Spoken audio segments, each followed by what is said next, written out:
Hello and welcome back, adventurers. This is Captain TTRPG, and today we're talking about Pathfinder 2nd Edition. Welcome back, adventurers. Today we are talking about our next set of spells. Yes, we've moved on from cantrips to rank 1 spells. This time I really am going to give you a top and bottom 5, and I've just realized, you know what? It's okay if I just have a few spells that I want to add on to either an honorable or a dishonorable spells list.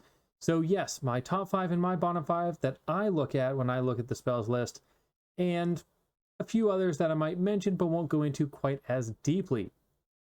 Now, to remind everybody of why I'm doing this, just to try to help people out when they're building a character quickly, some thoughts, spells that you might want to take, or spells that you might want to avoid for various reasons, to help you narrow down a little bit, because there are just a lot of spells. In fact, at rank 1, there are 169 spells on Archives of Nethys. This does not count focus spells or anything like that. This is rank 1 spell slot spells, and that is a big number. Not as many as we have for second rank spells. Somehow we go up in the number a little bit, but then we'll go back down again, and hopefully we'll start whittling our way down until we get up to rank 10 spells. Like I talked about with the cantrips, I don't do as directed as ranking as I do with, say, subclasses for classes, but what I do is I look at various criteria, several aspects of the spells that I think are really important to help decide whether it's a good spell for the cost, for the rank, for whatever. And some of those are the number of actions that it takes, the range it has, the duration, the number of targets, the effect, whether it's control, support, utility, damage, AoE damage, scaling when you heighten it, ease of use, all sorts of things, whether or not it takes sustaining. Perhaps, are they worth a prepared spell slot? Will you want to have it in your limited repertoire? Is it worth becoming a signature spell? Is it good for full casters, Gish characters, martial simply taking free archetype, which is a little different from a Gish, where that's more of a straight up caster that uses martial weapons. And anyway, however you look at it, there are lots of ways to look at what makes a good spell. And of those new criteria, the most important one to me is whether or not you want to choose it as one of your prepared spells / have it in your repertoire. But the prepared spells might be a better way to look at it. When you're looking at a rank 1 spell, as opposed to a cantrip, the cantrips, you've chosen them, yes. You're not switching them out middle of the day. You've got them set up. But okay, you can use them or not use them as much as you want. It doesn't hurt anything. With a prepared spell, you are saying this exact spell slot I can only use for this use of this spell, right? It could be that for my 3 rank 1 spell slots, I want to use heal in all of them. Great, I can do that. But there's an opportunity cost because I didn't choose all the other spells. And then there's the cost of having chose it, because now I have to use it for that if I'm going to use it. It means you have to pick very carefully. You have to know your party well, you have to know your role well, and you have to know what's actually worth putting in that slot. So that's why I kept that in mind while running through all of these. So in no particular order, here are my top 5 and bottom 5 rank 1 spells, switching between as we go. Heal. This is 1 to 3 actions, so that if different effects depending on the number of actions you choose. It has the healing, manipulate, and vitality traits. It is for divine and primal casters. If you use it as a 1-action spell, its range is touch, and it does 1d8 healing at a base level, rank 1. Use 2 actions. The range is now 30 feet, targeting 1 creature. You do 1d8 plus 8 healing to that creature. And if you use it as 3 actions, you do a 30-foot emanation of 1d8 healing. So all creatures, allies, enemies, everybody, 1d8 of healing. Remember, this is a vitality effect. When you heighten it, and this is a big reason why it's so good, when you heighten it, the 1 action goes up by 1d8, the 2 action version goes up by 1d8 plus 8, and the 3 action goes up by 1d8. So it's leveling at a good pace. This is a beast of a spell. The amount of healing provided can take a character from the brink of unconsciousness up to near full if you're using the 2-action targeted version. The AoE does healing to all living creatures, but keep in mind it also hurts anything with void healing. So all these vitality effects actually can damage your undead enemies as well as any other enemies that might have void healing that aren't undead. The versatility is just extremely high, choosing what you need from the actions you've got. Clerics get 4 free uses of this at level 1 and eventually a 5th free use of it, assuming they choose heal over harm because they have a choice. Pathfinder is not the game to let allies go down and then bring them back up. For those coming from D&D 5e, that sort of, hey, let them fall unconscious, now bring them back up to 2 hit points and it's fine kind of thing, that doesn't work here. So every time you drop, you come back with higher and higher wounded effects, and eventually you will die. You want to keep people above unconscious, and heal is just an amazing way to do it. So, yep, this easily earns a top spot. Snowball. 2 actions, has the attack, cold, evocation, and water traits. For arcane and primal casters, you deal 2d4 cold damage to 1 target. On a critical hit, they have a minus 10-foot speed penalty on their next turn and a minus 5-foot on a regular hit. When you heighten it, it goes up by 2d4 damage every level. To be clear, 2d4 is bad damage. 2d6 is kind of baseline standard okay. I'd say most spells still do better than that for this rank, but 2d6 is at least the baseline. Sometimes it's 3d4, which is slightly better than 2d6, but in any case, that's kind of your baseline. So you got to have a really good rider, but we don't. The minus 10-foot movement speed on a crit is at least okay sometimes. Minus 5-foot almost never matters. If you're combining this with other battlefield control, that's one thing, but on its own, it's so weak compared to riders for almost any other single target damage spell that we have at rank 1. Yes, sometimes reducing that movement speed is helpful, but a lot of times taking 5 feet away means, okay, they still got up to the ally of yours that was 15 feet away. It just doesn't matter. So that, combined with terrible damage, this is my choice for the worst single target damage spell in the game at rank 1. Keep in mind, also, it has the attack trait, so if you're a Gish or a Marshal that takes this, you don't want to use it anyway, just because it's going to clash with you doing your actual attack actions. Fear. This is 2 actions. Has the Concentrate, Emotion, Fear, Manipulate, and Mental traits. It is for all spell traditions, which is a mark in its favor. You choose 1 target, and the target is within 30 feet. On a success, so they're doing a will save here. On a success, they are still frightened 1. On a fail, they are frightened 2. On a crit fail, they are frightened 3 and fleeing for a round. If you heighten this to 3rd rank, and there's no heightening beyond that, but if you heighten it to 3rd rank, you choose 5 targets. So even at level 1, it is valuable. Most creatures either succeed or fail at a save. You obviously can crit either way, but that's where most of it lands. No matter what, in that category, fail, success, whatever, you're affecting creatures. They're becoming frightened, and frightened is powerful. At 3rd rank, hitting 5 creatures, chances are you've affected 5 creatures with some level of frighten. Granted, they could be immune to mental effects, things like that. Know who you're fighting, don't use it against them. But frighten is great because it kind of lowers the effective level of the creature. Right? A CR2, when frightened, is almost like a CR1 because of how it debuffs just everything. Yes, creatures recover from frighten on their own. So think ahead, maybe frighten a creature that just acted, giving your party a time to really crack it apart. But no matter what, frightening creatures is a very strong thing to do.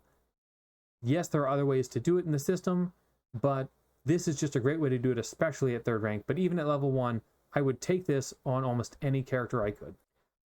Ant Hall. 2 actions, has Concentrate and Manipulate for Arcane and Primal.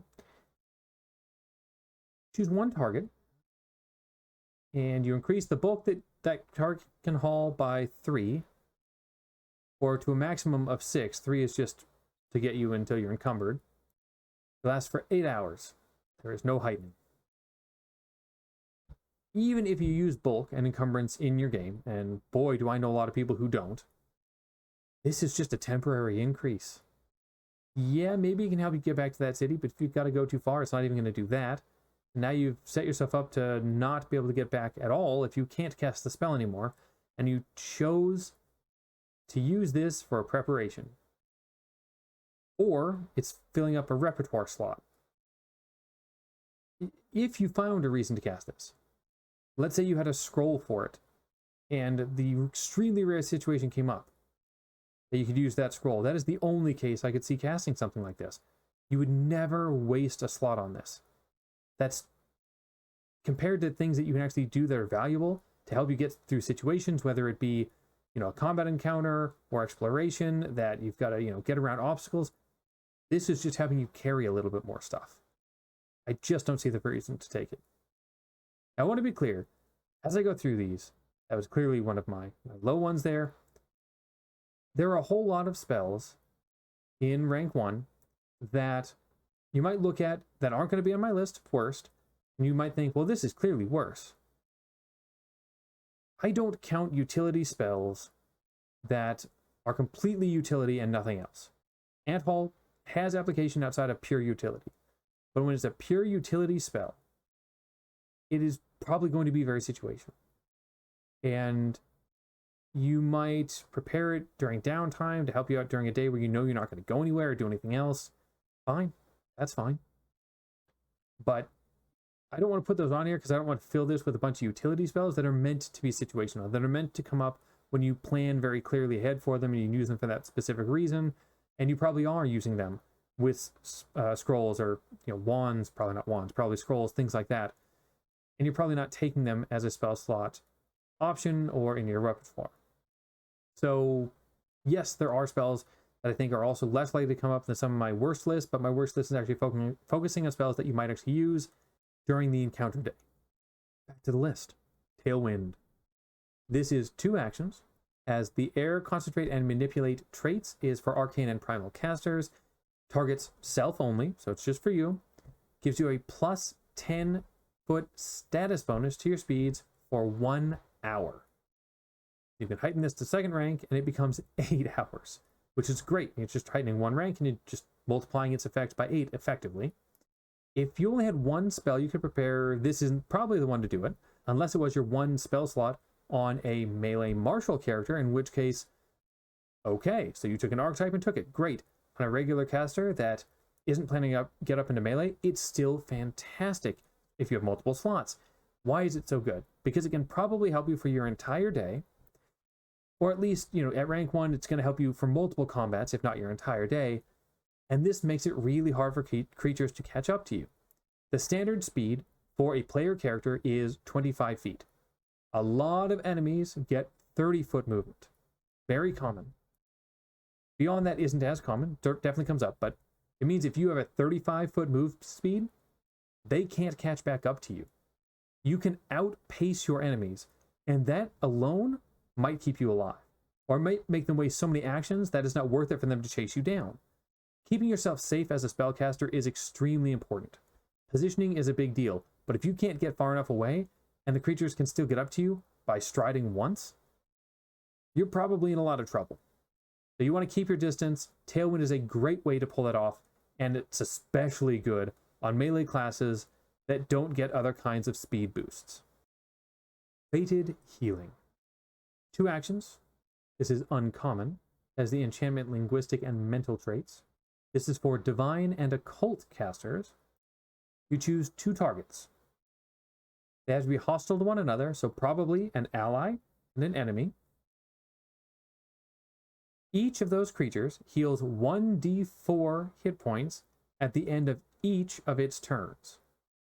If one uses a hostile action against the other that's receiving the healing, then the healing ends for the attacking creature. As you heighten it, it's 1d4 hit points per level. So now we're going to heal the enemy turn after turn. I suppose there's games you could play while having 2 allies who are hostile to each other, but I don't think many GMs would allow that, so let's not even pretend like that's a real option here. Yes, it can be manipulated to heal an ally. You've got an enemy you're about to take out.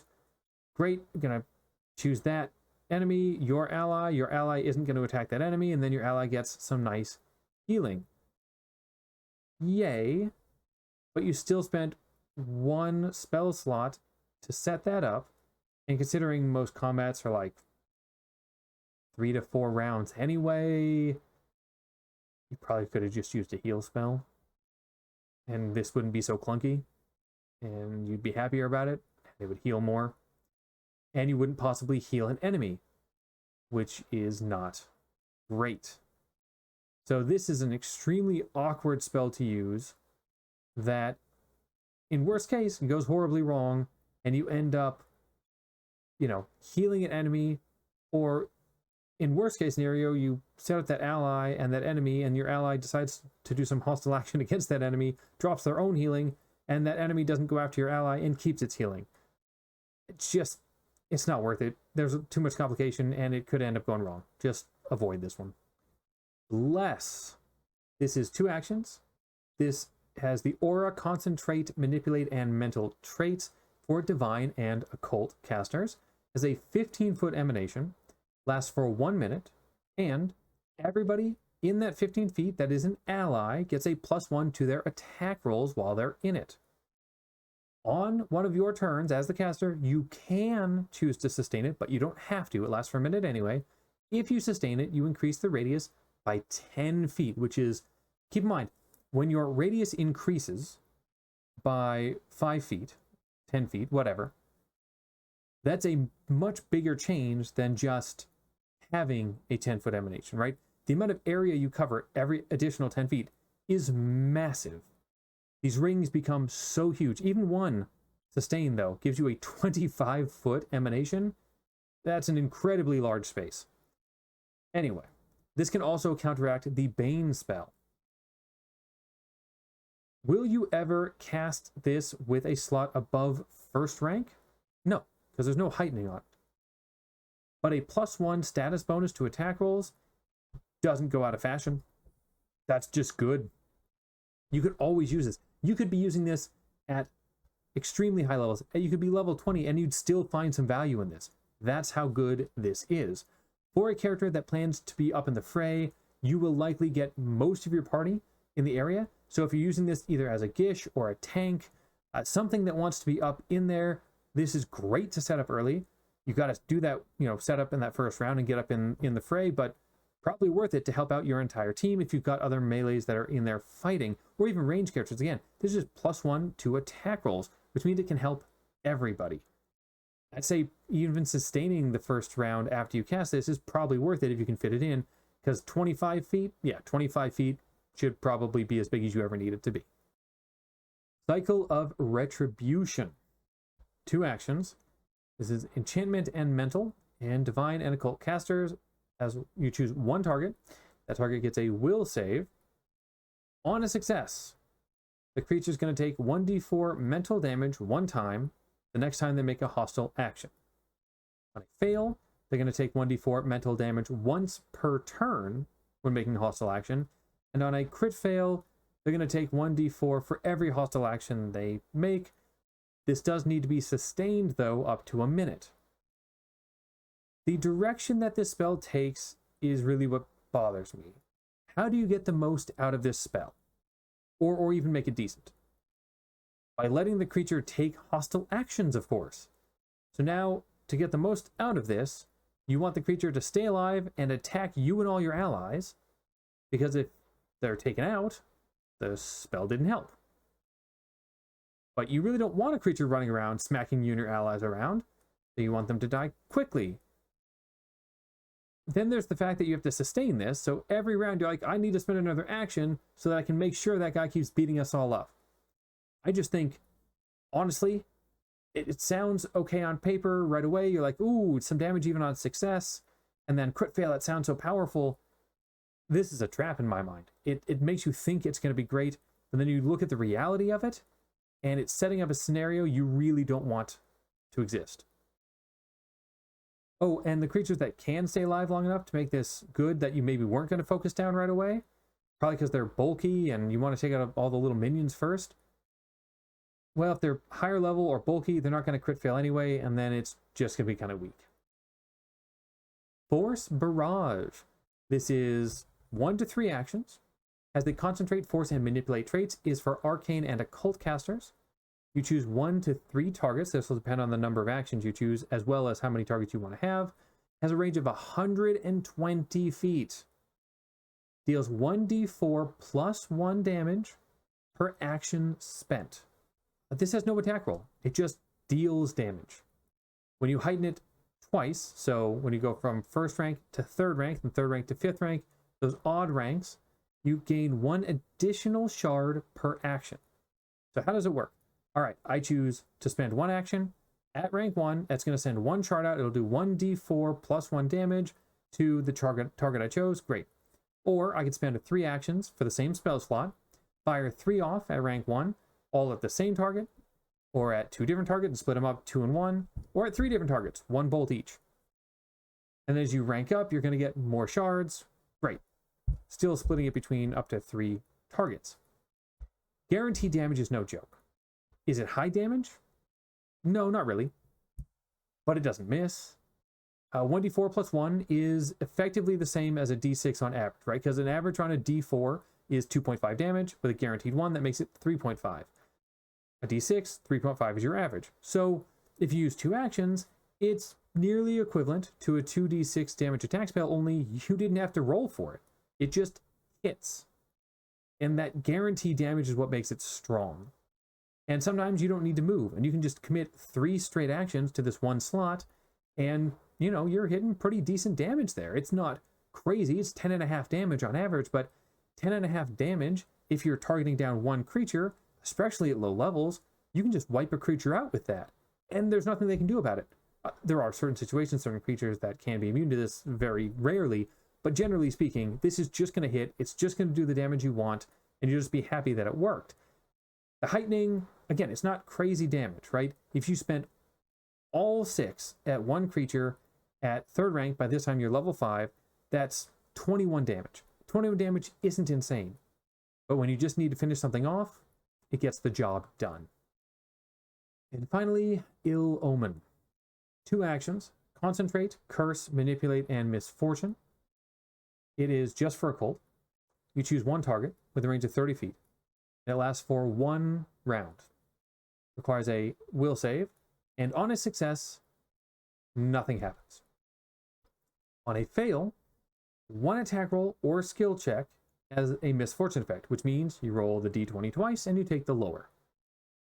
On a crit fail, every attack roll and skill check made for that 1 round by that creature has misfortune effect. Is misfortune a nasty effect? Yeah, it can be. Assuming the creature was planning on using attacks or skill actions, that is. But using 2 actions and a spell slot for a chance to force 1 misfortune roll, because that's really what we're talking about here. The chance of crit fail is very low. Is that really worth it? I don't think so. And nothing happening on a successful save is brutal. So you feel like you're going to waste this half the time, probably. It just goes to waste because they'll just save and nothing will happen.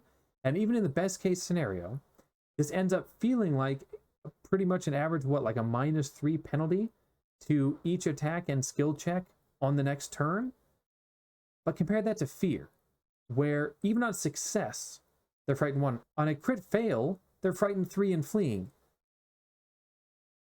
Misfortune effects for every action versus -3 to everything they do and every save they have until their next turn's over, and then it's down to a -2, and they spend their whole turn running away.